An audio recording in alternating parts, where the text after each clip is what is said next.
नमस्कार मेरे प्रिय छात्रों, मैं राकेश मीणा, अध्यापक राजकीय उच्च प्राथमिक विद्यालय झुआसा, पीओ क्षेत्र माइजा, जिला बूंदी, आपका इस online study channel rock star study channel पर आप सभी का हार्दिक स्वागत एवं अभिनंदन करता हूं। आज हम कक्षा 8 की सामाजिक विज्ञान की पुस्तक 3 संसाधन एवं विकास इसके अध्याय फर्स्ट को पढ़ेंगे, जिसका शीर्षक है संसाधन।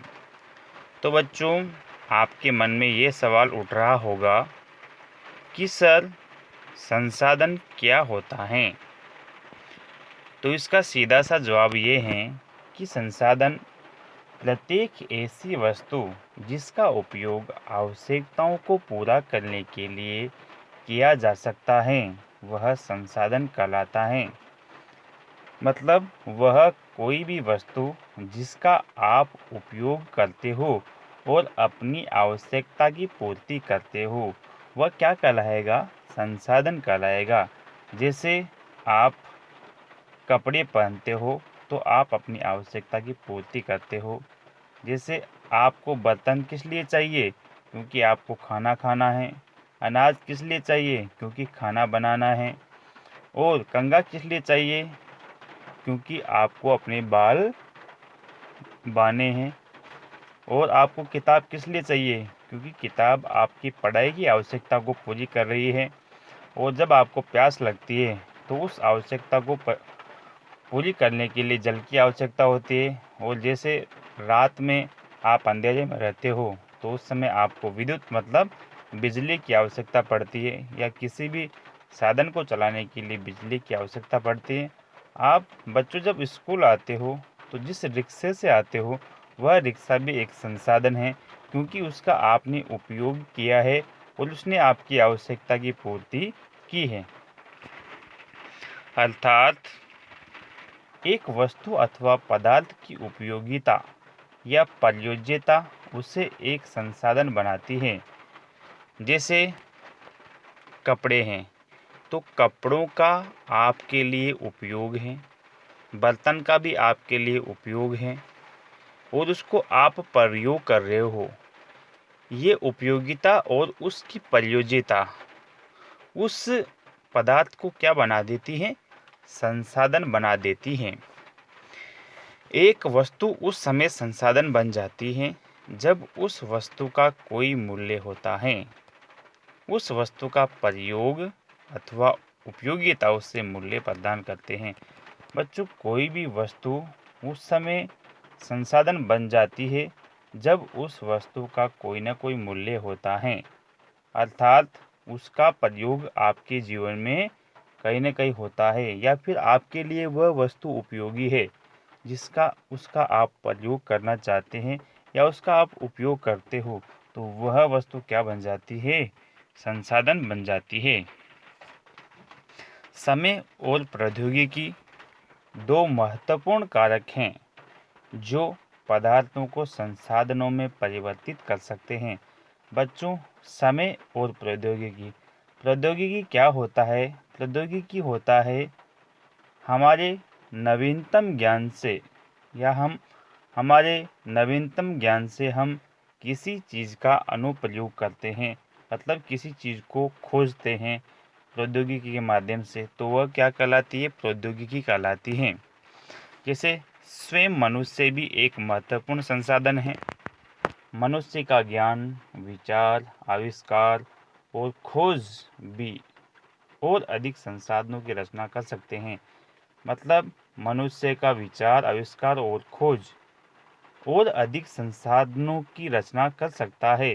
इसलिए मानव को सबसे महत्वपूर्ण संसाधन बताया गया है, क्योंकि मानव भी एक दूसरे मानव की या फिर इस प्रकृति में जो बाकी जितने भी जो एलिमेंट्स हैं उनकी पूर्ति मानव के द्वारा की जाती है। प्रत्येक खोज अथवा आविष्कार से बहुत से अन्य खोज एवं आविष्कार होते हैं। जैसे अपन ने आग का आविष्कार किया, तो आग के आविष्कार से हम खाना बनाना सीख गए, ठीक है। और आग के माध्यम से हम भट्टी जलाना सीख गए, और आग जलने से बहुत सारे और भी आविष्कार हो गए। उसी प्रकार से पहिए का आविष्कार होने से परिवहन के सभी साधनों का विकास हो सका। जल विद्युत बनाने की प्रौद्योगिकी ने तेजी से बहते जल से ऊर्जा उत्पन्न करके उसे एक महत्वपूर्ण संसाधन बना दिया। अब बच्चों, संसाधनों के प्रकार कितने होते हैं? तो आपकी इस जो नवीनतम किताब आई है CBSE NCERT की, उसके अंदर 3 प्रकार के संसाधन दे रखे हैं। कितने प्रकार के? 3 प्रकार के। पहला है प्राकृतिक संसाधन, दूसरा है मानव निर्मित संसाधन, और तीसरा है खुद स्वयं मानव संसाधन, मतलब मनुष्य। तो हम सबसे पहले प्राकृतिक संसाधन के बारे में पढ़ेंगे। जो संसाधन प्रकृति से प्राप्त होते हैं और अधिक संशोधन के बिना उपयोग में लाए जाते हैं, उसे हम प्राकृतिक संसाधन कहते हैं। जैसे वायु, जल, मृदा और खनिज पदार्थ। ये जितने भी है वायु, जल, मृदा और खनिज पदार्थ, ये प्राकृतिक संसाधन क्यों हैं बच्चों? क्योंकि ये सीधे हमारे को कहाँ से प्राप्त हो रहे हैं? प्रकृति से प्राप्त हो रहे हैं, इसलिए इनको प्राकृतिक संसाधन कहते हैं। मतलब ये सीधे हमारे लिए गॉड गिफ्ट है। उसके बाद प्राकृतिक संसाधनों को फिर 2 भागों में बांटा गया है, एक नवीकरणीय संसाधन और दूसरा अनवीकरणीय संसाधन। तो आपके मन में ये सवाल उठ रहा होगा कि प्राकृतिक संसाधनों को भी और 2 भागों में बांट दिया, तो इसका कारण क्या है? इसका कारण है बच्चों, देखो, नवीकरणीय संसाधन कौन से हैं? जो संसाधन शीघ्रता से नवीकृत अथवा पुनः पूजित हो जाते हैं, उन्हें हम नवीकरणीय संसाधन कहते हैं। कहने का मतलब ये है कि जो संसाधन बार बार उनको उपयोग में लाया जा सके और उनको दोबारा बनाया जा सके, वो संसाधन क्या कहलाते हैं? नवीकरणीय संसाधन। उनके भंडार असीमित हैं, जैसे सौर ऊर्जा और पवन ऊर्जा, जल, मृदा और वन। उसी प्रकार से अनवीकरणीय संसाधन हैं, जिन संसाधनों का भंडार सीमित है, मतलब जो सीमित मात्रा में है, कम मात्रा में है, उस भंडार के एक बार समाप्त होने के बाद उसको नवीकृत अथवा पुनः पूरित होने में हजारों वर्ष लग जाते हैं। मतलब जो अनवीकरणीय संसाधन होते हैं, उनका स्टोर या भंडार खत्म होने के बाद उनको बनाने में बहुत हजारों साल लग जाते हैं। जैसे कोयला, पेट्रोल, डीजल, प्राकृतिक गैस, ये जो सभी संसाधन हैं, इनको बनाने में बहुत समय लगता है, इसलिए ये एक बार ख़त्म हो जाएंगे तो इसको बनाने में बहुत समय लगेगा। इनका नवीकरण नहीं किया जा सकता, इनको दोबारा नहीं बनाया जा सकता। मानव निर्मित संसाधन।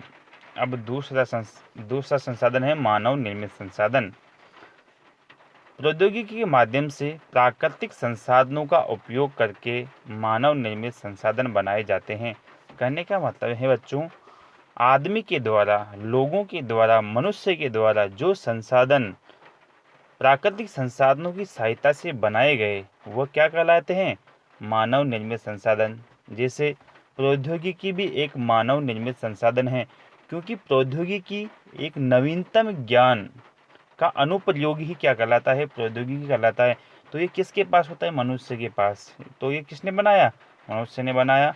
उसी प्रकार से पुल, सड़क, मशीन और वाहन, जितने भी आपके परिवहन के साधन हैं, वह किसने बनाए? मानव ने बनाए। इसलिए वह मानव निर्मित संसाधन है। और किसकी सहायता से बनाए? प्राकृतिक संसाधनों की सहायता से। अब देखो बच्चों, इसके बाद आता है हमारा मानव संसाधन।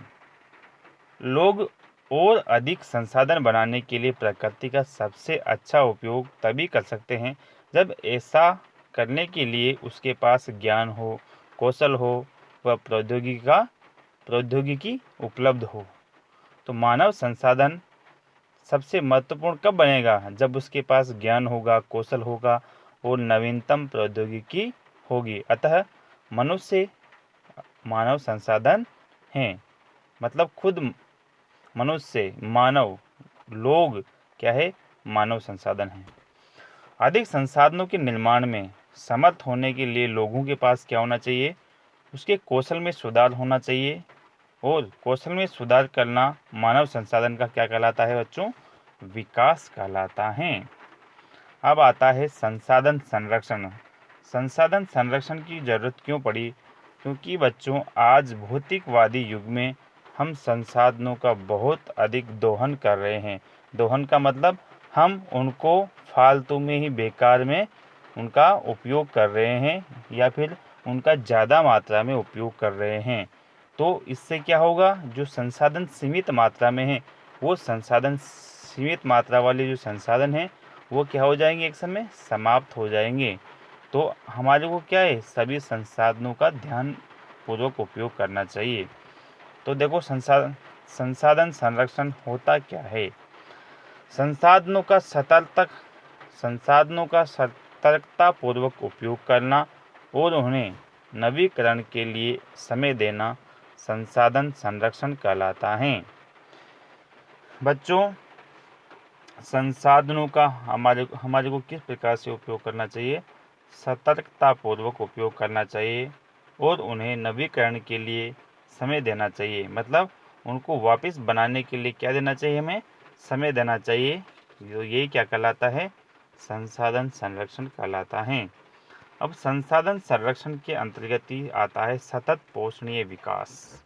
तो सतत पोषणीय विकास बच्चों सबसे महत्वपूर्ण है, क्योंकि संसाधनों का यदि अपन सावधानी पूर्वक उपयोग नहीं करेंगे तो सारे के सारे संसाधन क्या हो जाएंगे, दुर्लभ हो जाएंगे। जो सीमित संसाधन हैं वो समाप्त होने के कगार पे आ जाएंगे और हमारा जो जीवन है वो मुश्किल में पड़ जाएगा। संसाधनों का सावधानी पूर्वक उपयोग करना, ताकि न केवल वर्तमान पीढ़ी की अपितु भावी पीढ़ी की आवश्यकताओं की पूर्ति होती रहे। यही क्या कहलाता है, सतत पोषणीय विकास कहलाता है। करने का मतलब ये है कि संसाधनों का सावधानी पूर्वक उपयोग करना चाहिए, क्योंकि हमारी जो आने वाली पीढ़ियां हैं, हमारे जो बच्चे हैं, उनके फिर बच्चे होंगे, उनके फिर बच्चे होंगे, उनके लिए तो संसाधन बचेंगे ही नहीं जब अपन वो सबका प्रयोग कर लेंगे।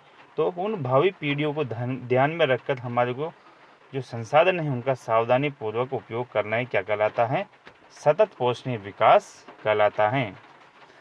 रही मन पानी राखिए, बिन पानी सब सून, पानी गए न उबरे, मोती मानो सोन। देखो बच्चों, रहीमन दास जी ने एक बहुत ही अच्छा दोहा लिखा है कि रही मन पानी राखिए, बिन पानी सब सून, पानी गए न उबरे, मोती मानुष चून। इसका भावार्थ ये है कि पानी के बिना कुछ भी नहीं है। तो बच्चों, यदि आपको ये हमारा वीडियो अच्छा लगा हो तो इसको आप सब्सक्राइब, लाइक एंड शेयर अवश्य करें। आपका बहुत बहुत धन्यवाद। Thank you.